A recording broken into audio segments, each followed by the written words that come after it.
Once upon a time, in a faraway place among the stars, there lived a little prince on a tiny planet the size of a hand. His planet was special, adorned with a unique golden flower. Every day, the prince cared for the flower, watering it with drops of dew he collected from the floating clouds in space. He loved the flower, but it often left him confused. Sometimes it was proud and demanding, while at other times, it was kind and gentle. As the days passed, the prince began to feel lonely. One day, the prince decided to leave his planet to explore other worlds and search for the meaning of life. The first planet he visited was ruled by a king who lived alone. The king sat on a grand throne, giving orders to everyone and constantly scolding them. The prince approached him and asked, "Why do you live alone here?" The king replied proudly, "I rule this world, and everything here moves by my command." The prince felt sad for the king, realizing that ruling without friends carried no true meaning. The prince moved on to another planet, where he found a merchant sitting among enormous piles of numbers and notebooks.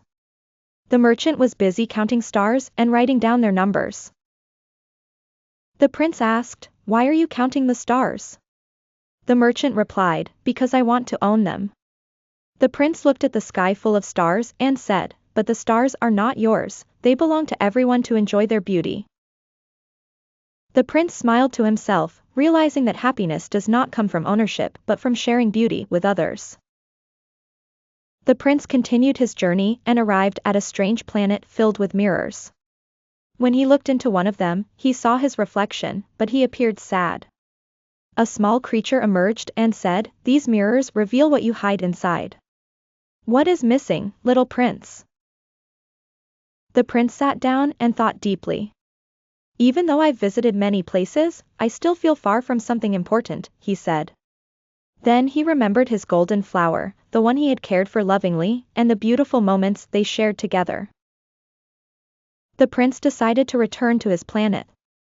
When he arrived, he found the flower waiting for him, shining brightly with its golden glow. He approached it and whispered, "I was searching far away for the meaning of life, but it was here all along." From that day forward, the prince lived happily, cherishing every moment with his unique golden flower, and realizing that true happiness lies in love and caring for those we hold dear.